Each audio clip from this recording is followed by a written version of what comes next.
Uji kita ni tadi anak lah dididik benar, di sekolah ke, dididik ke, tahan makan diampet, berbakian diampet, nak nyenangkan anak ni tadi. Lah besar, nah kau tak sama balasannya. Ada dididik anak mak biasa dalam nak kita orang tak mampu. Jadilah kau sekolah batas kelas 6 ni, macolah baca, bikin baca, jadilah. Wang ibu bela jualan, ya. Yo sudah bu, kalau ibu macam itu, yolah benar-benar no, jadi bos besar. Sekolah kelas 6 tadi, jadi bos besar. Yang kuliah segala S di Mek. Terakhir susah senang S-nya. SS. Susah senang, tak jadi apa-apa. Oi, kalau ngomong ini bu, pojok langit, segala rumus apa? Janganlah macam itu. Ada ibu-ibu ni, anaknya yang berjong, biarpun umaknya sakit, terkapal bersih ada.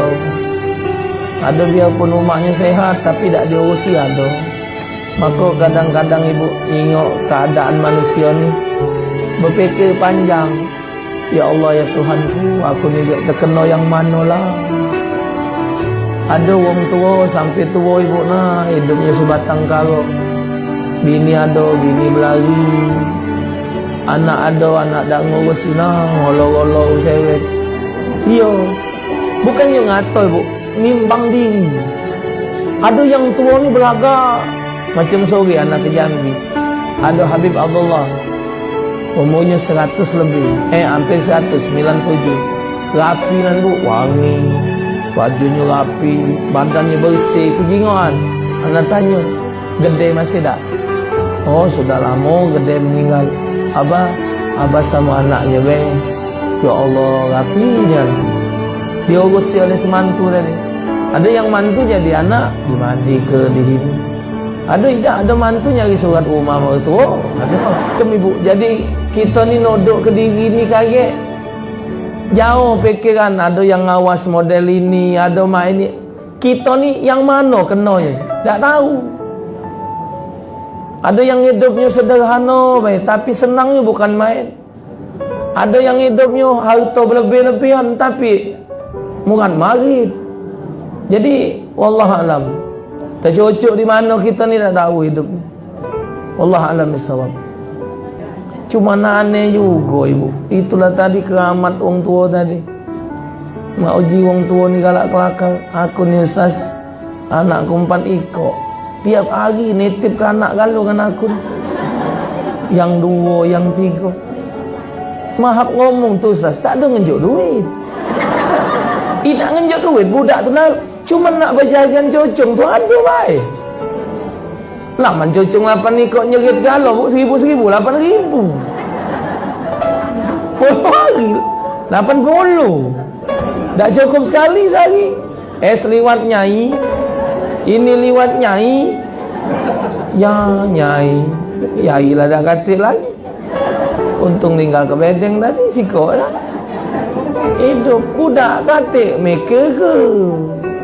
Kaget budak nyampak tatu nyai ribut. Nah, ada baik bu, ya Allah keramat umat ni tadi. Pacak baik, 8 ekor hidup cocong. Oh, yang ini diteduk ke, yang ini main, yang ini pacak akong. Budak zaman ini anak 2 ekor, makan anak 20, berjeritan. Umat. Piring pecah, cangkir terempas lacau. Singgahnya kancing lawang ni bedol-bedol ke hancur.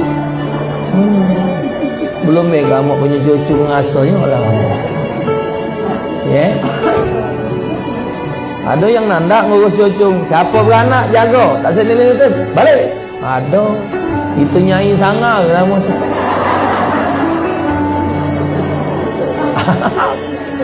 Uji nyai nak ngurus kamu, yai kamu lagi renyeng tu. Ngurusin kamu pula. Sepakat semua ahli sunnah wal jamaah, tidak ada khilaf di antara mereka tentang wajibnya bakti dengan orang tua, walaupun orang tuanya itu dasarnya tidak berbuat baik dengan si anak.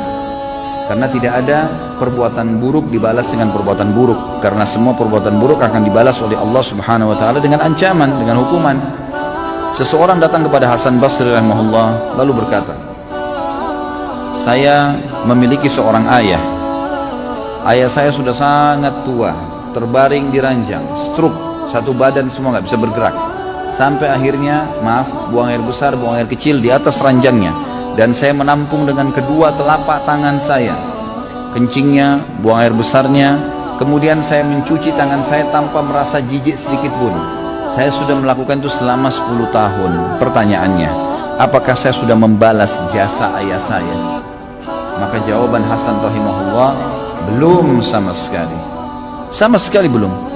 Lalu kata orang itu, "Saya bersihkan kotoran ayah saya, tidak merasa jijik setiap hari selama 10 tahun. Lalu Anda bilang saya belum membalas kebaikan ayah saya?" Kata Hasan Basri, belum. Karena dulu waktu kamu masih kecil, kalau ayahmu membersihkan kotoranmu, dia berharap dan terus berdoa kepada Allah agar kamu menjadi tokoh masyarakat, menjadi orang yang sukses. Kalau kamu sekarang melakukannya, kamu hanya melakukannya karena merasa itu adalah sebuah perintah, dan akhirnya kamu berharap kapan dia meninggal dan berhenti tugasmu itu. Berbeda niat antara orang tua dengan anak. Orang tua memiliki rasa sayang yang luar biasa kepada anaknya dan tidak bisa dibandingkan dengan sayang anak kepada orang tuanya. Orang tua kalau marah dengan anaknya, marahnya karena sayang. Tapi kalau anak marah dengan orang tua, bisa saja karena haknya atau karena keinginannya belum dipenuhi, bukan justru karena orang tuanya salah. Seperti itulah kurang lebih. Dan berapa banyak kasus-kasus orang yang menjadikan orang tuanya sebagai pintu surga. Ingat teman-teman sekalian, seorang ulama salaf pernah berkata waktu ayahnya meninggal, ibunya meninggal dunia, maka dia menangis. Seorang alim ulama lalu ditanya, "Kenapa Anda menangis? Bukankah orang itu tidak boleh nangis terisak-isak seperti ini pada saat ada orang yang meninggal?" Dia bilang, "Saya bukan menangis karena orang tua saya ini, ya, karena diahnya secara pribadi, bukan karena diahnya. Karena selama dia hidup saya berbakti alhamdulillah. Tapi saya menangis karena dengan matinya ibu saya berarti setengah pintu surga sudah tertutup buat saya. Tinggal ayah saya satu ini dan ini saya harus jaga dan ini setengah pintunya. Dan betapa ruginya orang yang sudah meninggal kedua orang tuanya sementara mereka tidak berbakti padanya." Teman-teman renungi, berapa banyak orang di antara Anda yang orang tuanya masih hidup alhamdulillah, cuma kebetulan beda kampung, beda kota, tinggal telepon, tinggal kirimin hadiah, pakaian, makanan, tidak ada susahnya. Tapi subhanallah kita tidak lakukan. Kita lakukan kepada teman-teman kita malah. Kita lakukan kepada orang-orang yang kita senangi, yang mungkin tetangga, mungkin sahabat dekat, mungkin orang-orang ini hanya sekedar memberikan peluang-peluang kecil dari urusan dunia, dan kita lupakan kepada orang tua kita. Ini satu hal yang luar biasa yang harus kita perbaiki.